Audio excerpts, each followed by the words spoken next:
What is going on, everyone? So today I have the BMW M2 Competition. I've been wanting to drive this for a very long time, so I'm excited I can finally review it on the channel for you guys. Now obviously this is my full in-depth review. We're gonna go over every detail on the exterior, the interior, take it for a drive through some canyons, and we're gonna have a lot of fun doing it. Let's go ahead and get started.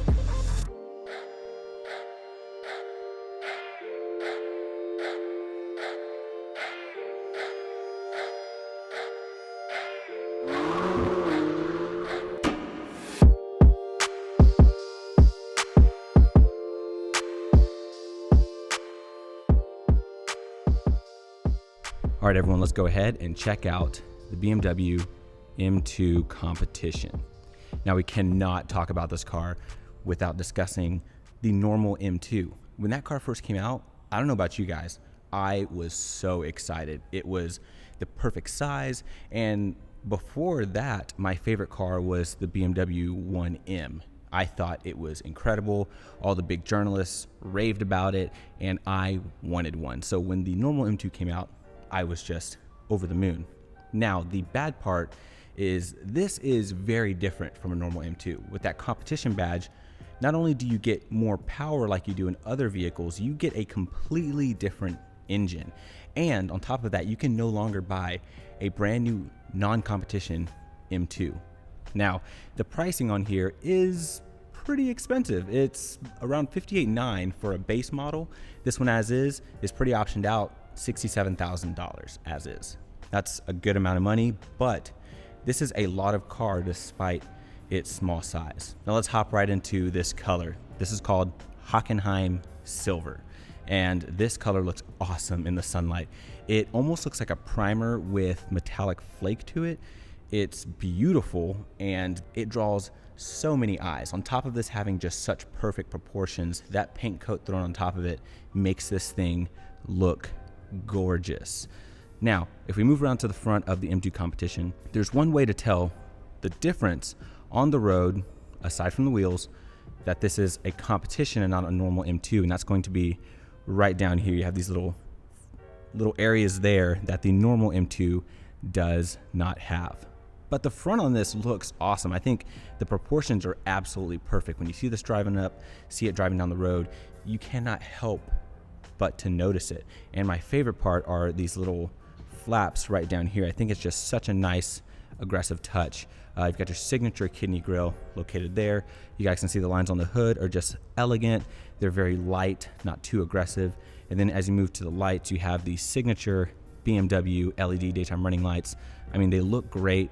And then you have LED low beams, high beams. You do not have BMW's laser light technology, but it still is plenty bright, and it makes this car look so good at night.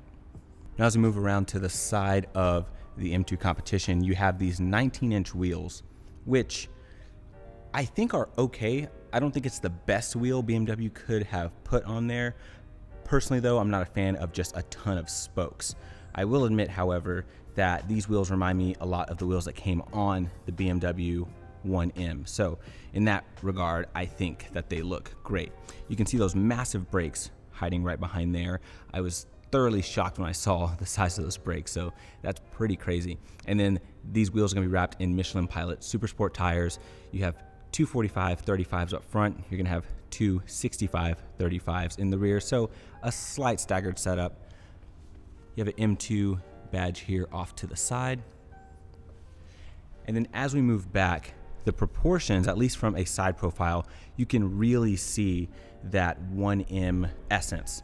Then as we move to the rear quarter panel area, here's where you can really see the width of this car. This is one of my favorite angles. I wish they would have done something a little bit more aggressive or exciting with the taillights. I just think that they're way too basic for a car like this, but that's really a small complaint. Then as you move further back, you can really see that rear haunch being accentuated right there. You can see the signature BMW M mirrors. You have these black tipped quad exhausts right back here. M2 Competition badge. And then there is one massive fault about this car. And in my opinion, I think it's the ugliest looking thing about this car. If you go down, it's that huge muffler hanging down there.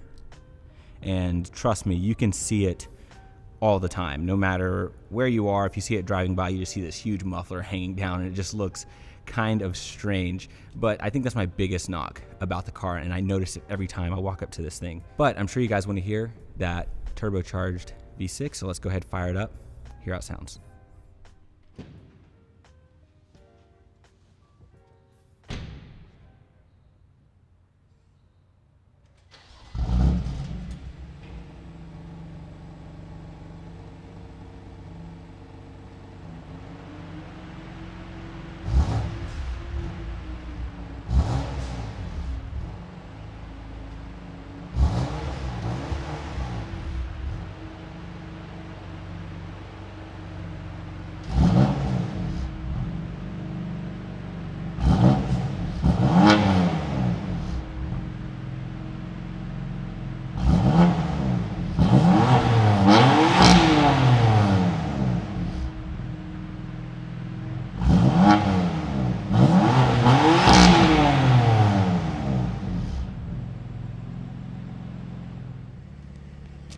Alright, you guys, so for some reason the M2 sounds better right now than it did earlier when I filmed it in the parking garage. It's in Sport Plus, everything is in Sport Plus, just like it was earlier, but for some reason the exhaust sounds much better right now. I just happen to have my camera with me, so let's go ahead and take another listen to it.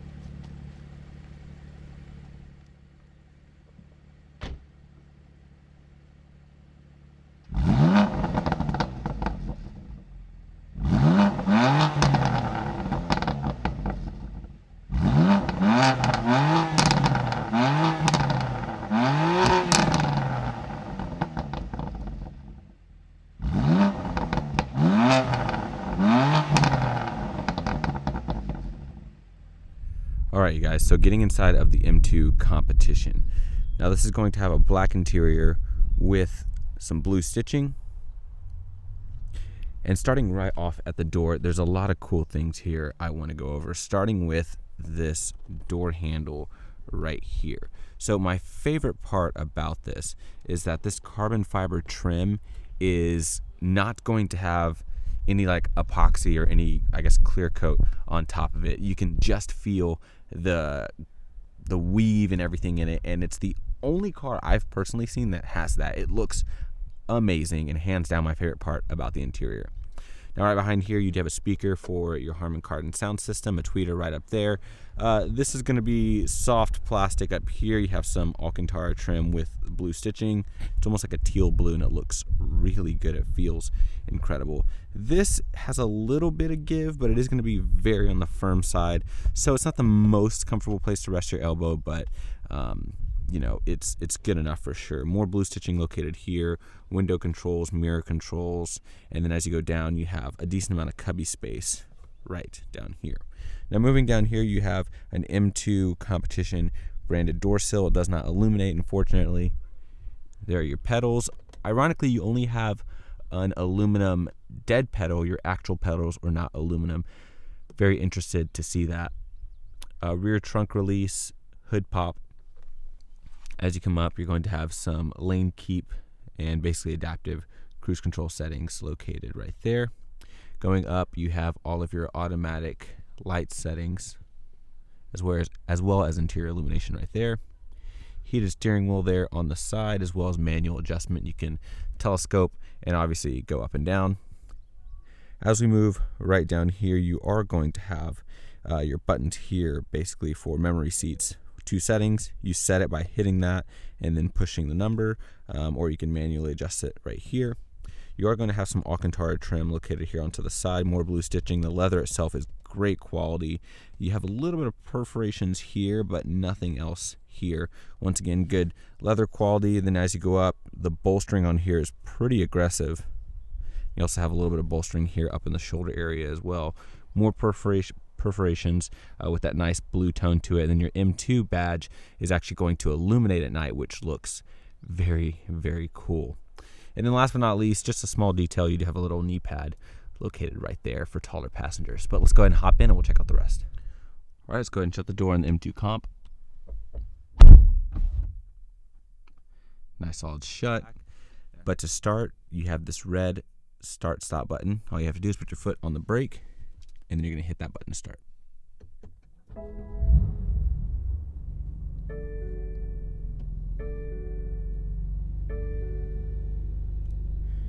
And you have a very nice and aggressive startup. Now you can start it up in a more aggressive mode. So if I turn this off, hit my accessory power, I'm going to turn on this M mode. That'll turn it to Sport Plus. And at that point, go ahead and start it. Have a little bit more of an aggressive sound because those flaps are open. Now let's go ahead and quiet things up just a bit. There we go. And starting at the steering wheel, typical M steering wheel, nice chunky design. You're going to have that tri-colored light blue, dark blue, and red stitching going there, which has been a signature M trait for years. Over here to the right, you have all of your media commands. Over here to the left, cruise control settings, as well as your M1 and M2 settings, which you can customize, and I'll show you guys that in just a bit. Right behind here, you have your paddles for your dual clutch, 7-speed dual clutch. They do feel a little plasticky, but it does have a slightly more tactile feel than something like in a Lexus, which feels very video game-like. Right back here, you have automatic wipers. Over here to the left, your blinkers, as well as the BC on the end is actually going to control this little screen here in the middle. So if I hit that, that'll just take me through different things like MPG, average miles per hour, and oil temp, things like that. And then right below that, you have your automatic high beams. Now looking at the gauge cluster, it's extremely simplistic. There's nothing to go through here except for that little menu I just scrolled through. Other than that, you cannot customize it, which can sometimes be a good thing. Having a gauge cluster that's extremely simplistic is nice because you don't have to mess with it. And even though it is all digital, it does have a very old school traditional needle feel to it. Even though, once again, this is fully digital, and I quite like this setup. Obviously, revs, tach over there to the right, speed and speedometer over here to the left. You're going to have your fuel there at the bottom, and then it tells you what mode you're in, your transmission to the bottom left, steering feel to the bottom right, and then obviously what gear you're in.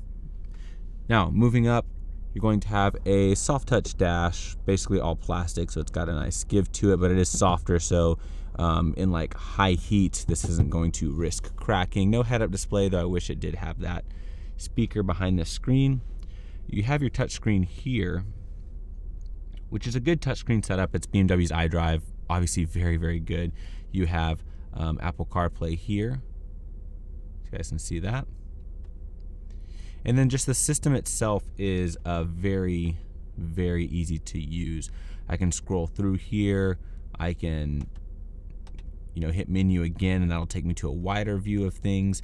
It's very, very easy. I can also go through here and adjust my ambient lighting, which is very light. You don't have the traditional ambient lighting. It's just, footwell lighting and little lights here and there.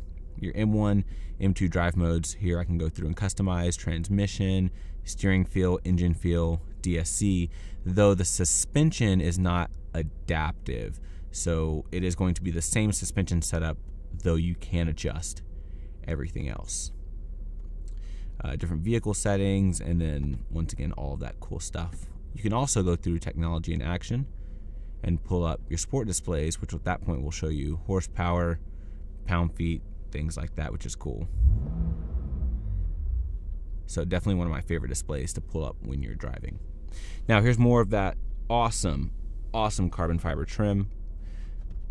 Some molded stitching here, not going to be real stitching, but it does look great. All right, so as we move down, we are going to have some keys here, a little storage area, cup holders with a little cover, 12-volt USB, and then as we move back, you have traction. This is to control your transmission.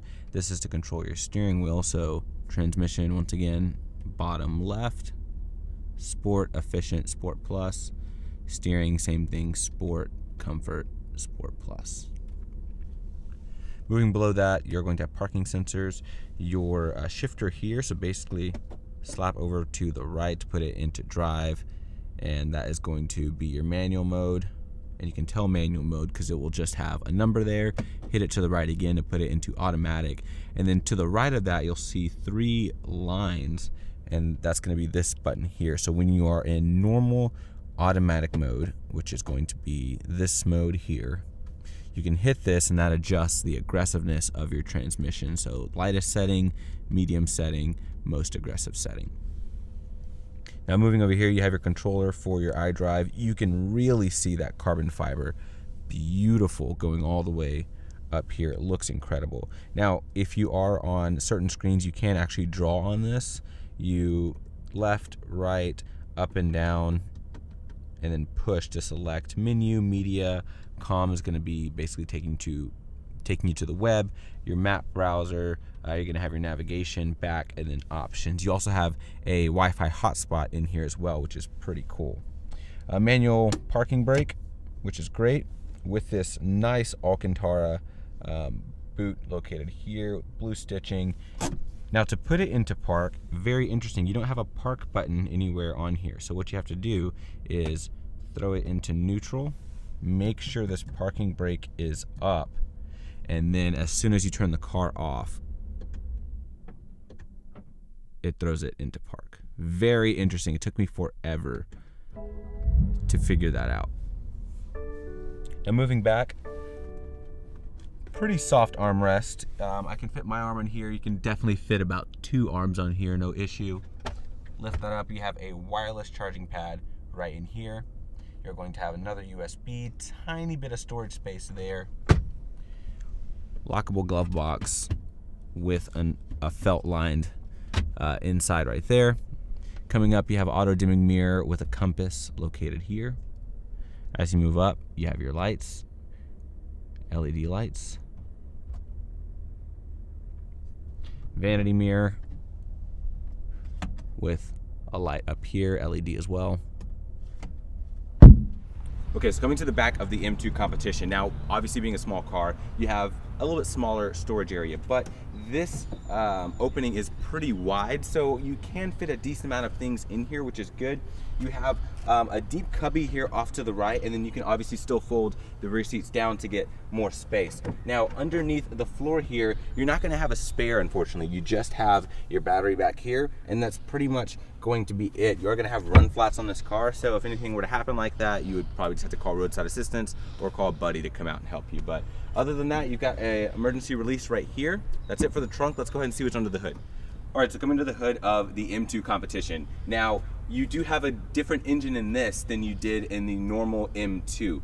But then again, the normal M2 didn't have a legitimate M engine. It was just one of BMW's really good inline-sixes. This is still gonna be an inline-six, but it's going to be an M-developed engine. This is the same engine you're gonna get in like the M3, the M4. It's just a little bit detuned here. And you even have that same carbon fiber brace right here, which looks awesome. So this is gonna make about 400 horsepower, and in a car this size, that is a good amount of power.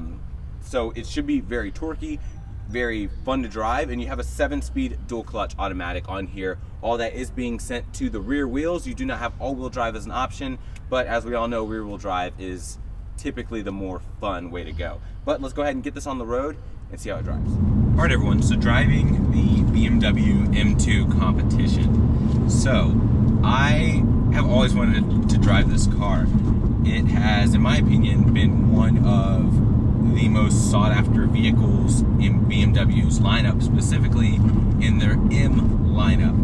Obviously because it's one of the most affordable M cars that you can get, and with the Competition moniker, at least when the Competition first came out, it was an even higher performance version of the already brilliant M2. Now that the normal M2 is gone and this is the only offering, does that change my perspective? Well, a little bit, because I think having the normal M2 was good because that car was just really special. The engine on that one was really special. With this one, you know, it feels like a smaller M4 that's slightly too detuned, because that's exactly what it is.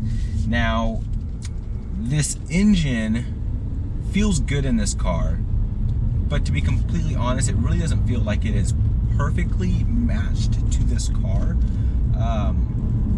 It does well, and like with anything, you throw more power at it, it's gonna be awesome. But I think with the normal M2, it really felt a little bit more balanced, and everything felt like it was perfectly executed in that vehicle.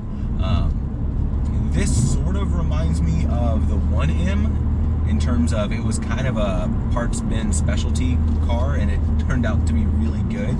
This is still really good. It's just very different feeling than a normal M2. I do think that it feels a little bit heavier on the front end, and the sound though is good. Always good with these M engines. They sound incredible, and from the inside, it's just this really rich, beautiful exhaust note. I have it in efficiency right now, and the transmission's doing a pretty good job. It's staying out of my way. Everything in here is decently accommodating. It is still a small coupe, so it's not going to be as accommodating as something like an M3, which has 4 doors, more space, all that good stuff. Now, I'm gonna throw it in automatic because though manual mode is good, the transmission really does perform its best in everyday driving situations whenever you're just in automatic. So, for example, I am in 5th gear, and if I just floor it, I mean, this thing's legitimately fast. It's very fast. And it sounds so good. And you get all those awesome pops, and it sounds amazing.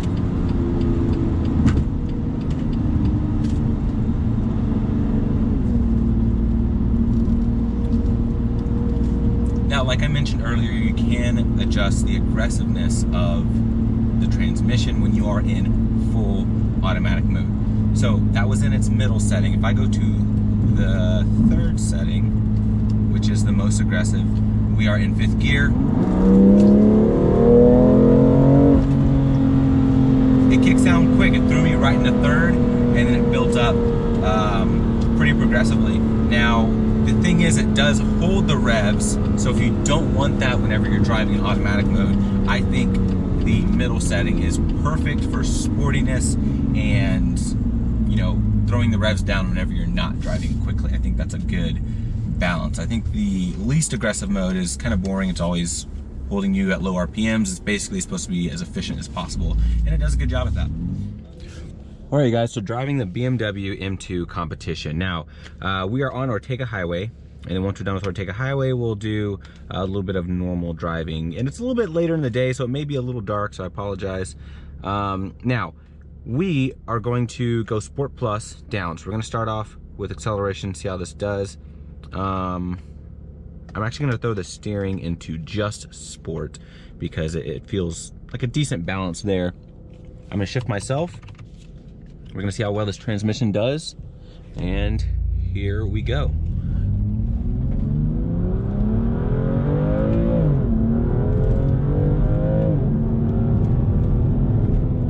Now I do have traction on because it can get a little dicey out here with rear wheel drive.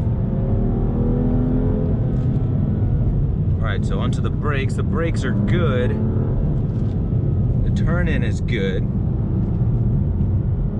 I do wish the steering had a little bit more feel to it.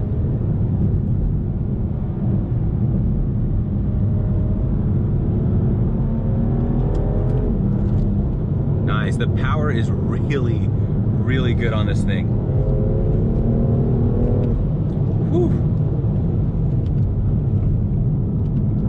Yeah, the brakes are excellent on here. I wish the brake feel was a little better, but I mean, once you know that the brakes are gonna do what they need to do, you're good.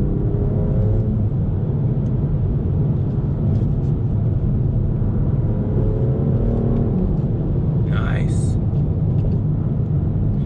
And this DCT works very quickly.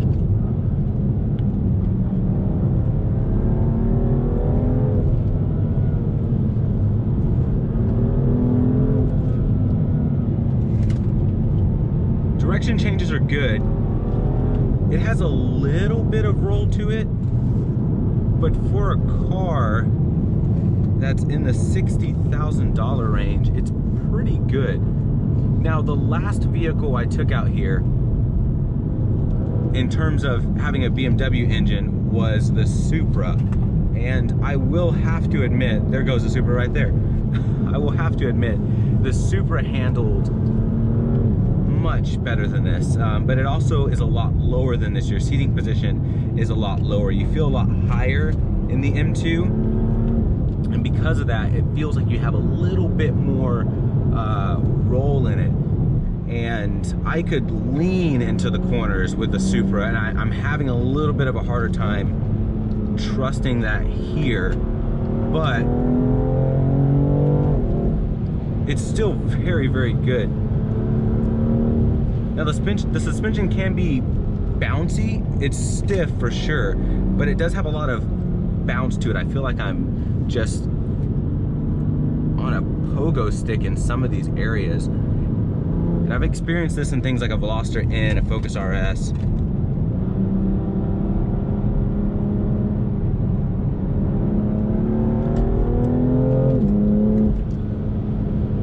And once you get into a groove with this car, it's nice. You can use that slight roll to your advantage.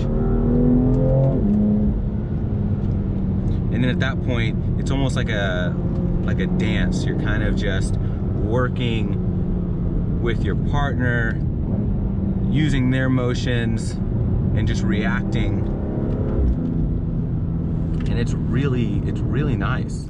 So to wrap up the review, I think the M2 Competition is a great vehicle. It does have its flaws, and most of those flaws are honestly due to the automatic transmission. I just think that the manual would sort out a lot of the issues that I did have with this, and honestly, with a car this size, I think the manual really would be a better way to go, if I'm being completely honest. I think the engine is great, it's powerful, it drives really well, though it can be a little bit bumpy in certain situations, but overall, it's a great M product, and I think that if you are a BMW fan, you're gonna love this car. Thank you guys so much for watching. Like this video if you enjoyed it, subscribe for more, and I'll see you guys in the next review.